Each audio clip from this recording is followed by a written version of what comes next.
From the BBC World Service, in association with ABC and Akashvani, this is Stumped. Hello and welcome to Stumped, your intercontinental hit of news, features and debate from the quirky world of cricket. I'm Alison Mitchell in London, where I'm still watching reel after reel after reel of the celebrations of India's women winning their first ever World Cup. What a night that was in Navi Mumbai. Meanwhile, England's men have touched down under ahead of the Ashes, and it's fair to say the Ashes barbs have begun. Ali, yes, they have, and Pat Cummins is also talking about getting involved in this series sometime after the first test, so we'll see if that has anything to it as we move along. But we're still in the phony war, the shadow boxing, leading up to the Ashes series, and Australia are fiddling around with some white ball stuff against India, and Sheffield Shield is being played. So it's measured excitement as we look ahead to the Ashes. It can't start soon enough for most of us. Well, the little fiddling around you talk about, Jim, in Australia is completely overshadowed still by that phenomenal win by the Indian women. They have climbed to the top step of the ladder, and who alone knows what floodgates that will open. This is Charu Sharma for Akashvani. Everything in India is still all about the women's cricket world champion win. And that is where we're going to focus on the show, because the course of women's sports and cricket in India, you have to say, has changed forever. It was last Sunday in front of a sold-out home crowd where India won the World Cup for the very first time. Deep in again. This is sliced in the air. Could be a catch. Yes! Taken by the captain. Harmanpreet Kaur takes the catch that sees India win the World Cup.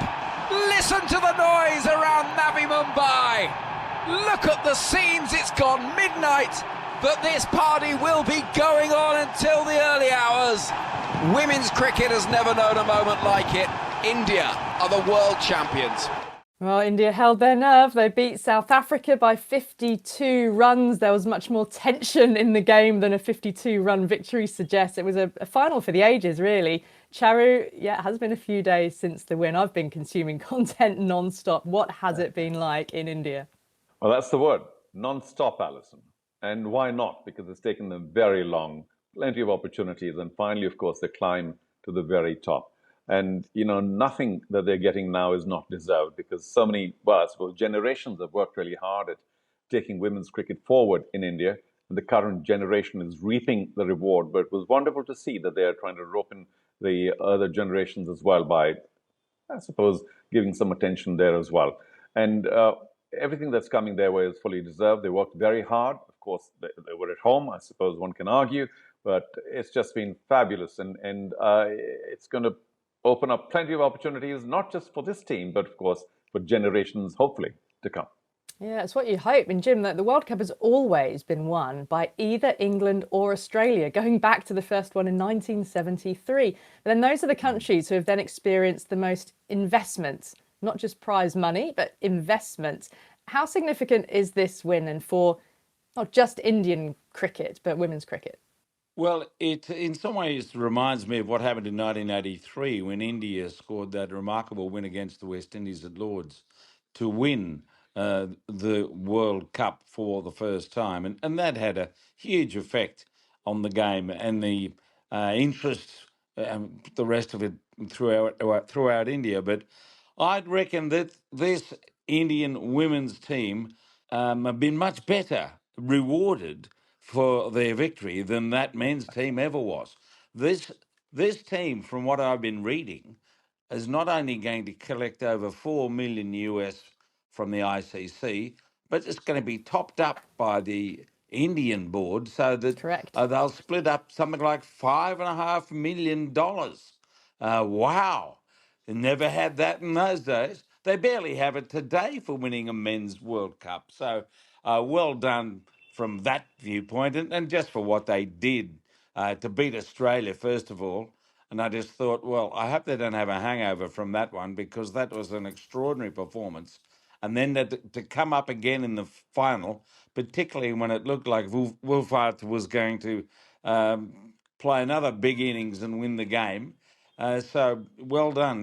They held on to their chances, and they were brilliantly led, I think, in those last few matches. by Hermanpreet Kaur. So well done to her.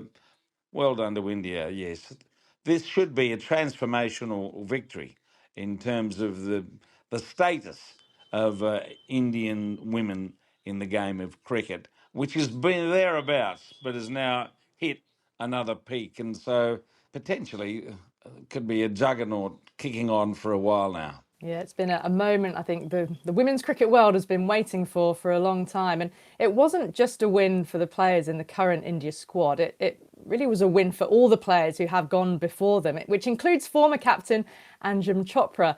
As she led the side on and off for 10 years, played in 4 50-over World Cups, including the 2005 final when they lost to Australia. And she commentated on this tournament for television and was in the commentary box for the winning moment and told me just how it felt to watch history being made. It was magical, Ali. It's a different feeling altogether to be called yourself as champions. Yes, I wasn't playing in that, but I've played in a few where we've been always called as congratulations. It was a tough game. We know tough luck and hard luck and all that we've heard from teams. But to go over the line to win a final, it's not just winning a semi-final and getting into a final. It's about winning the final. And, having your arms aloft like that in celebration and saying, yes, we've done it, and celebrating and hugs and congratulatory messages all coming through. It was a very different emotion that all of us experienced. And I guess it will just continue that way, because it's not very many times that you walk in the corridor of a hotel and people come and say, hey, we saw you on television last night. Congratulations, Indian women's team has won. And we saw you celebrating. That must have been magical. And it's from not only Indian people, but even from different nationalities. But yes, people who follow cricket in India, how their reactions would be like. And they were up, or rather awake, because obviously the final went on to the next day. So they were watching our coverage till Indian time 2 to 2:30 a.m. because we were live till that time, actually live talking cricket and celebrating. So it's obviously a very different feeling to address yourself as world champions. Yeah, and you were in the commentary box as that winning catch was held.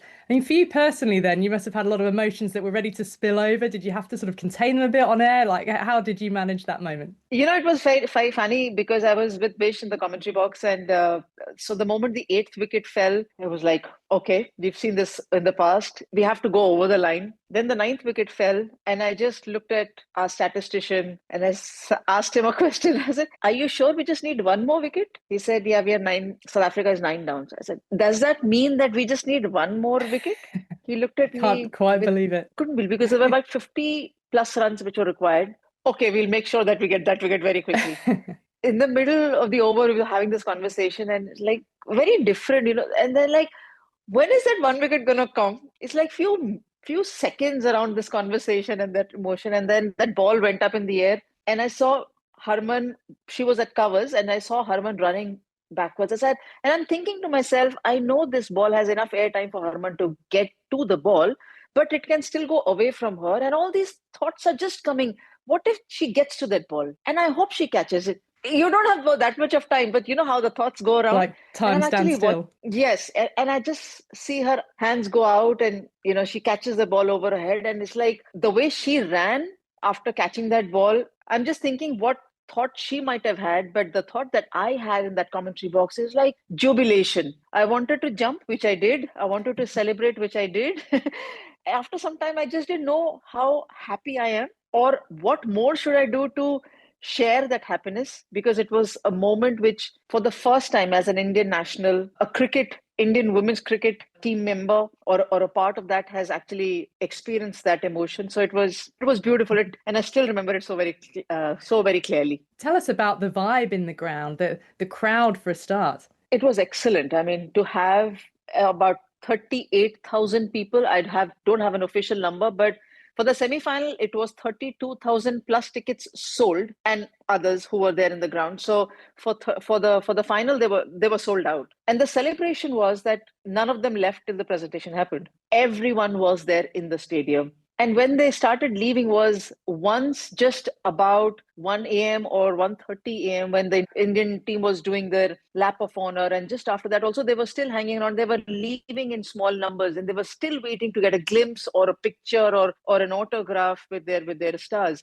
It was that kind of a feeling. And what I also realized is that it's not about the amount they spent to buy that ticket for the match. It's the time that they invested to coming to the cricket ground and watching a women's cricket game. That has been the biggest shift and a deal clincher in Indian women's cricket team reaching the final and winning it. I'll come to that bigger picture in a moment, but I just want to ask you about, I saw footage, didn't I, of the team coming and celebrating with you and Mitali Raj, the former captain, and Jhulan Goswami as well on the outfield. Tell me about that. How did that all happen? They celebrated with Mitali on the other side of the commentary box because Mitali was the one who was walking the trophy.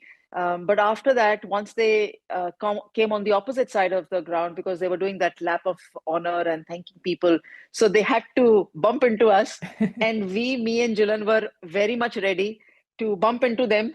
And I was celebrating because they shared the trophy with me. And I called for Harman. I said, Kaptan, let's come in. Let's celebrate this trophy, lifting together. And then it met the girls around. And Jhulan came in. And before we realized, we didn't know where Mayanti and where the camera was, where the monitor was, where we were. We just didn't know where Mayanti herself didn't know where everybody else was. And it was absolutely brilliant. For the team to celebrate that moment with us was absolutely brilliant. Does that tell you that this team has an appreciation for those who have gone before them, who might not have the same accolades, quite the same recognition as these girls are now going to have, but who paved the way? Yes, they have that. And fortunately, I've played with Harman.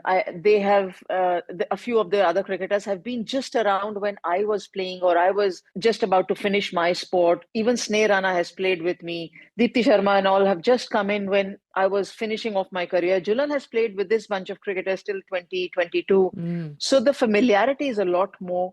And they know that we just didn't become broadcasters overnight. We were where they have been. Even today, we have been there in that dressing room. So the respect is there. The awareness is there. Probably the next couple of generations down the line, they'll only see us as broadcasters if we are still broadcasters. But for them to celebrate it with us and share that same emotion, that was nice. And I always feel that when you have generations together or past and present players together, that's where you actually go out there and share the sweetest memory. So tell me, Anjum, what do you believe that this will do for women's cricket in India, but also more broadly than that, even globally? It should be very good in the sense that, more people will obviously get to know about the women's game. Cricket, everyone knows. Women's cricket, people do know, but now they'll know it, with a more likable attitude, in the sense, more familiar attitude, because India has won a World Cup and the connect will be a lot more stronger. Yes, the responsibility on the team and everyone around becomes more because now you're world champions. But I guess the fact is that, one day you would do well, one fine day you might not do well. It will not be the same. The recognition and the accolades will not be the same. But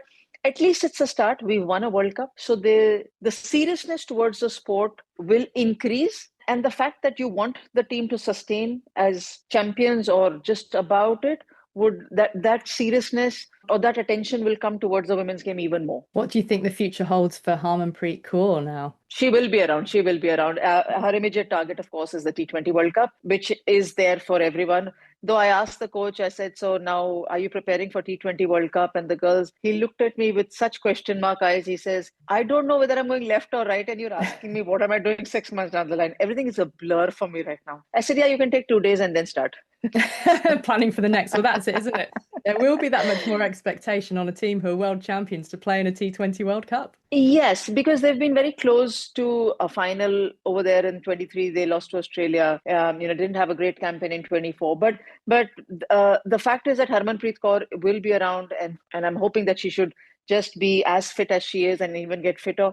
The hunger to succeed will be as much as it was all this while for a 50-over contest. And I guess the team will also feel very happy and comfortable getting into another ICC event. 6 months down the line, they'll feel that, they have to do all the good things that they've done in the past, and probably a lot more quicker because it's going to be a shorter format. Indeed. Anjum, great to speak to you and get that sense of being there and for sharing with us. Thank you so much. Thank you so much, Ali.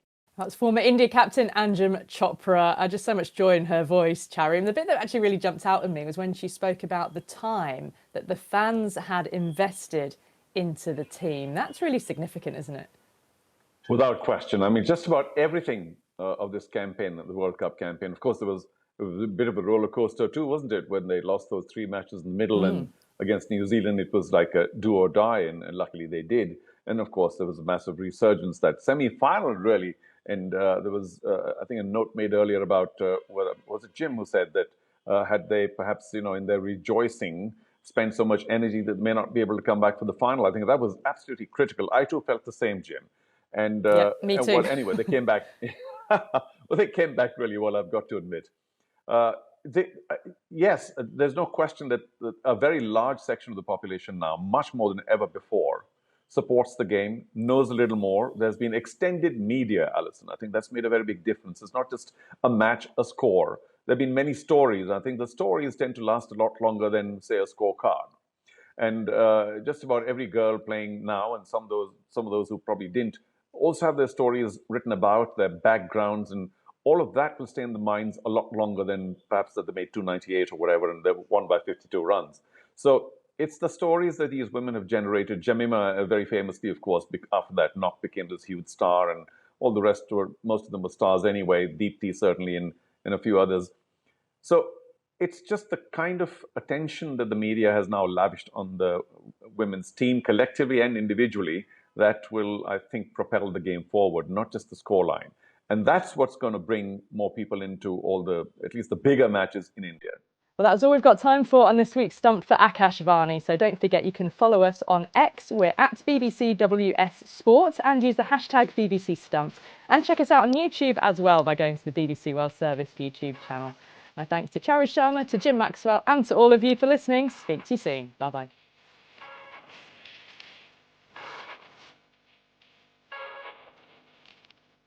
Stumped is a BBC Sport production for the BBC World Service in association with ABC and Akashvani.